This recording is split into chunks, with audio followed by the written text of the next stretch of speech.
Satnam. So today's video is about the root chakra and why it's important. This amazing chakra is so important and so vital to us. So buckle in and I'm going to give you a little overview about the root chakra. So in Sanskrit, this is known as Muladhara, and the location of the root chakra is right at the very base of the spine in the coccyx. The whole foundation of our chakras starts here. It's very much focused on anything to do with safety, stability, grounding, our health, and our sense of self-worth. So this is where it all starts. Very exciting chakra. Now, if you look at the Maslow's hierarchy of needs, so that's that pyramid schematic that you may have seen around, it's the very base level. So it's very much interested in anything to do with safety, shelter, survival, food and water. Think of it in that terms, the very foundation. It's all about the physiological sense of safety as well as the physical sense of safety. There's also something called the rights, the chakra rights. So each chakra has a right, and this one is the right to exist and the right to have, because we are talking about the fundamental physical realm, the right to have and the right to take up space in the world. That's why we have issues of self-worth here. Very important. So as we get very much in tune with and balanced and in health with our root chakra, this gives us resilience in the world in order to deal with life's ups and downs, which these days there are quite a lot of, are there not? So when this chakra was actually first created was at the point of conception. The very point of conception, this chakra comes into fruition, not the rest, just the root. And then it's being programmed and developed from that point of conception all the way to about and through the womb and to about 12 months old once you're born. Very formational, foundational sense. So anything that happened to you, to your mother during the time when you were in the womb, and I'm going to go into that in a talk as well, all of that will be of programming into your sense of safety and your sense of having a right to be in the world. That all happens in that time period, and it's so formative. Now, when your root chakra is healthy and aligned and imbalanced, it shows up as a feeling of self-worth, groundedness, a right to be here, a sense of confidence, a sense of being comfortable in your skin even. You feel like you have the basic ability to get all of your needs met. So you're quite resourceful, you know how to get your needs met, and you have a sense of vitality in the world as well. You're showing up with energy. You also have a feeling of a worthiness to receive, so you're not pushing away things that you actually do really want, and at the same time you are quite giving. You have the ability to give because you're not feeling like there's not enough with the scarcity mentality. There's not enough to go around, so you have to hold on to it all. So the give and the receive feels very flowy and fluid.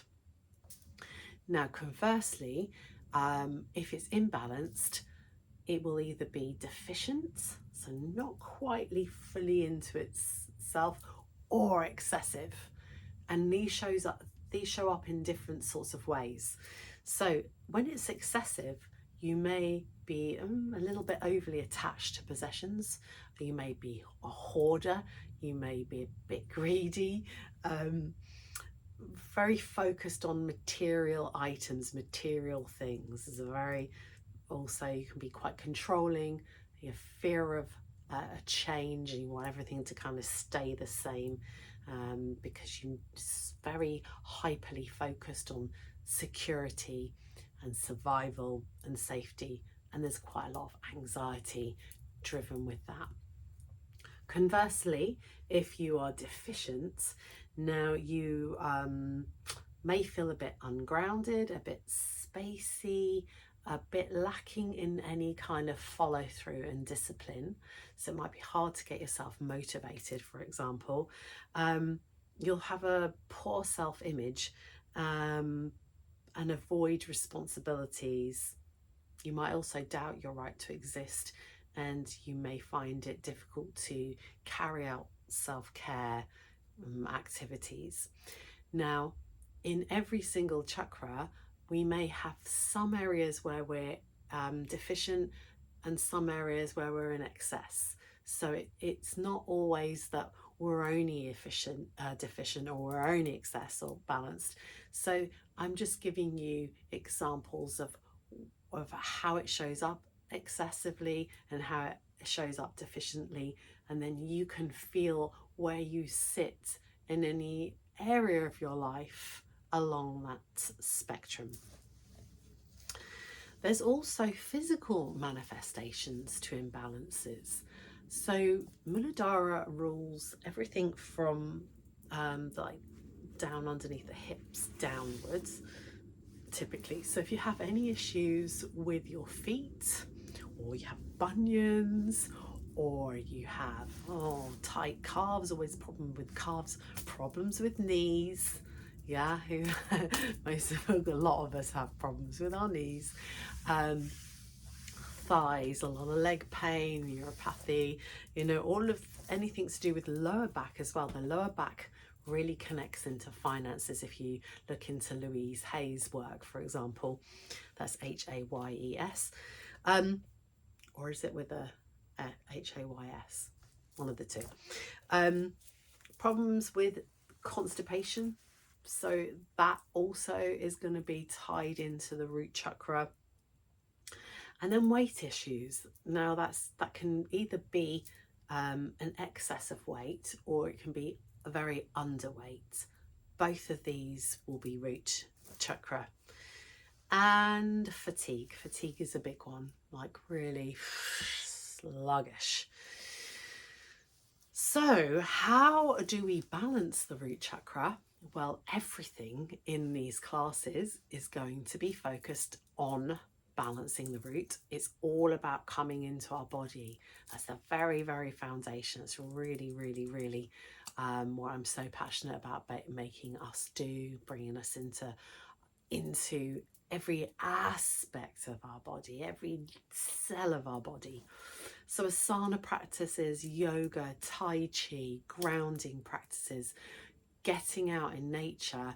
And during obviously the winter months, it's a bit hard, not quite so pleasant to be putting our feet on wet, cold grass or leaves. So grounding mats or grounding products are really, really helpful when it's the winter especially. So do have a look on the website if you want to get more information about that. I don't sell them, but there is a link for a discount on one of the really, really good award-winning makes of grounding products. Getting out in nature, hugging trees, this is so, so good. And breath work, certain breath works even more than others, kriyas, meditations, visualizations, coming into like imagining anchoring your roots down into the earth. Anything like that is going to be really super grounding. And then you've got working with crystals. So every single chakra will line up to different crystals, but I will say that bearing in mind crystals are from the earth, and the root chakra is connected to the element earth, they really have an extra potency when you're working with the root chakra. So all of the dark crystals, think about things like black tourmaline and hematite and obsidian. Think of the tiger's eye, think of all the red ones as well, because Muladhara is red. It's like all the crimson earthy reds. So we have jasper and carnelian. That's also really good. Ruby as well, for the root chakra.